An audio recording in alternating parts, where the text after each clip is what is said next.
Hello again, my archfiends of chaos, your king of knife, it's Fathom EX Turk, and we're gonna get back to subject. I've already did my Logan movie review. You can go ahead and check it out. It's the very last video I posted before this one. If you want to know about that movie, you go check it out in theaters. It's really good. So now, since I've already did my movie review, let's get back on to FF topics. And this will be about my favorite villain in Final Fantasy 15. Now, I have Final Fantasy 15 villains that rank up pretty high, you know, with one to another. So, let's get started right now. Let's start with rankings first. So, I'm only going to be able to choose 3 villains, okay? It's going to be quite obvious. I got to make this list short since it's going to be more descriptive. But I would choose Arden, Lucius, Kylam as my... Actually, no, not Arden, my bad. Sorry, you thought I was going to go there, but no. I'd say Ravus, even though Ravus was technically not an antagonist, technically. Ravus' Nox Foray is just pretty much a misguided person. If anything else, that's what he is a misguided individual, you know, that blames Regis for the death of his mother, and that's why he did what he did. And in Versus 13, he had legit reasons why to join the dark side, because, you know, Noctis kills Stella in Versus 13, so no matter what version of Ravus you looked forward to, no matter which version of Ravus you look forward to, you know, even though whether antagonist or not, I'd say he's more anti-hero because he only played the character of the rival. But he was a perfect rival. He was pretty much the Seto Kaiba of the Final Fantasy universe. And was way better than Cypher was. Cypher was a bitch boy. I don't like Cypher. Cypher was bitch made. He was a bitch made loser, so... You know, I mean, I know let's put in Final Fantasy 8, but I said this would be a Final Fantasy 15 list. I'd have to put number 3 would be Ravus Nox Foray. Because I liked him. I even liked him a little bit more than Arden. And so, you know, because I think Ravus had some legitimacy reasons to do what he did, though he was kind of misguided. He should have took his revenge out on General Glocker for killing his mother, but I think Ravus is misguided.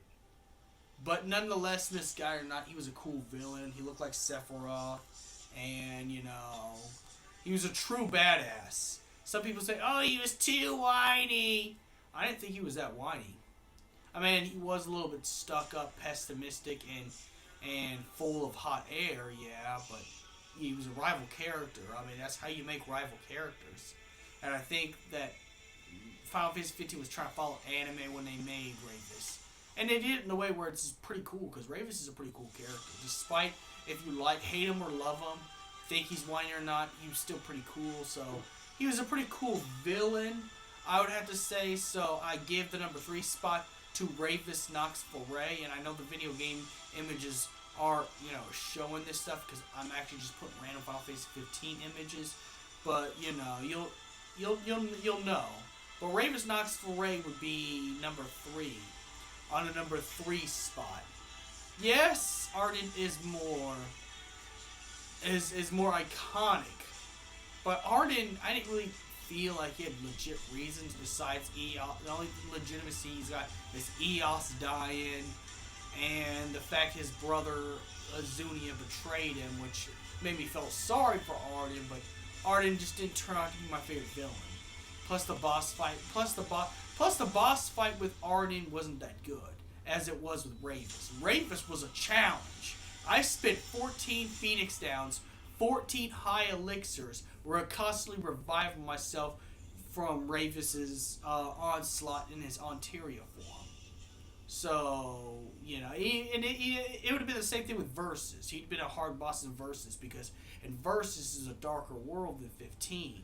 In Versus, Noctis kills his sister, and that's why Ravus goes out for revenge. And you could tell in that trailer the hatred Ravus has for Noctis. You know, and the 15 version, Ravus has a hatred for King Regis for letting his mom die. But, you know, Ravus kind of had more of a reason to do what he did. Though he was kind of misguided because the Niflheim Empire led to his mother's death. Now, let's go to number 2. This is going to be another Niflheim higher up. But my second favorite villain in Final Fantasy 15 was Idolus Outercap. But he didn't get very screen time. How do you even know?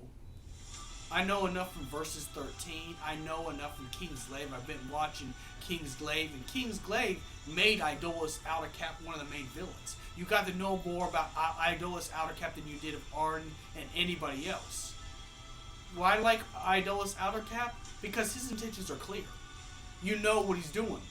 I mean, yeah, he kind of gets generic because he wants to rule the world, but, you know, he has a badass way of doing it. Plus, he was very clear with his intentions and stayed to his intentions. Even in demon form, he never swayed or changed his path. He still stayed trying to get the crystal and had the power to kill Astrals and rule the entire world. That's what his whole goal was. It wasn't no complicated, you had to figure shit out like it was with Arden. You know, Idolus was cut and clear about what he wanted. Now, I think it was kind of a messed up move to just, fuck up the peace treaty by trying to kill Regis, which in Versus 13, he does kill Regis. In the Versus 13 universe, he does kill Regis. But no matter which version of Idolus Outercap I like, I'd have to say I like all versions of Idolus Outercap, to be quite honest. Even in 15, he was vague and stuff like that. And he was a hard boss when he was in the form of 4 hours. You know, he was a hard boss, pretty hard, because he did status elements. You know, he'd fuck up your health and stuff with status elements first before attacking, which made him a very smart villain. And you know what? I'm gonna tell you the truth. You don't need a lot of screen time to be a good villain, in my opinion, or a good hero at that matter. You really don't. In the original Final Fantasy VII, Vincent Valentine didn't get very much screen time, and he's one of the best, main characters in the game besides Cloud. So it's proven that you don't, with just as much screen time as you can get. Now I think that Idolus should have got more screen time. He got cheated out, which makes me very, very mad, and that's why I kind of trash talk 15 from time to time, because the one thing I will admit that I like a Versus better than I did with 15 is that they didn't cut characters out. You actually got to fight the characters. You got to know more of their plans, know what's going on. But I like Idolus Outercap because he was smart and planned the whole thing. Yes, it was Arden that spoon-feed him stuff, but he knew what to do exactly without Arden telling him any more of the plans. Like, he went up to Insomnia to, quote-unquote, sign a peace treaty, and he was just trying to keep everybody distracted while Glocka kills all the King's Glaive that's trying to rescue Lunafreya from Glocka. And he acted like, and Idolus acted like he cared about what King Regis is going through, just so show the public, that he wants the peace treaty, but only to trick the public, because that's what the Niflheim Empire did, and that's what Idolus is about. Idolus is the best trickster. He'll act like he agrees with your stuff, and then he'll fuck you over. So he was straight up with this shit. So, yes. Now, the third villain might not be a full canon villain until we get a DLC. But even before the DLC, and I said about this before, villains and heroes don't need a lot of screen time to make an impression. But Omen Noctis is my third, is my first. Is my first favorite Final Fantasy 15 villain. But he didn't get very much. It don't matter. Omen Noctis was pretty much Noctis, but a pure evil version. Now, I will admit, they kind of did pull an Injustice Superman and a Goku Black when they came out with Omen Noctis. But Omen Noctis was out before. He was already the first hero to become a bad guy in the original game. It used to be Versus 13. Because if you don't remember, there's no Lunafreya in Versus 13. There's Stella Nox Foray. Noctis kills Stella Nox Foray. and doesn't remember it. Yes, it's kind of a little bit copy, but I think it's kind of original because Noctis is the very first hero to go bad. I mean, we do see Cloud go bad, but Kingdom Hearts don't have the same continuity as the Final Fantasy games do. So technically, a Dark Cloud can't be like that. So technically, in the Final Fantasy universe, Noctis was the very first hero to go bad, and that's when Omen Noctis came to be. As you've seen, Omen Noctis kills Lunafreya, and not only kills Lunafreya, but what we see in the Omen trailer is the Hell World. And if you're asking what the Hell World is, it's pretty much a Star Scourge. Pretty much, if Omen Noctis has the power of the Star Scourge, it's a lot stronger than Ardyn's, being that this comes from Noctis. And yes, original Noctis has to face Omen Noctis. But Omen Noctis would be my favorite villain because he made an impression on me. I mean, not only he was the hero turned bad in the alternate universe, but he was the very first hero to go bad in a Final Fantasy main character hero to go bad in a Final Fantasy game. Plus, Omen was a badass. I'm not gonna lie, Omen was a pretty badass. It's too bad they didn't make that ending, and they're probably not gonna do that. It's probably gonna be within the 10-year slumber when you have to do that. Why I said the world of Versus. This will make sense, because in order for Noctis to become the King of Light, he has to get rid of his darkness, just like Ardyn did. But Ardyn failed. Ardyn failed and got absorbed by the demons of the Star Scourge.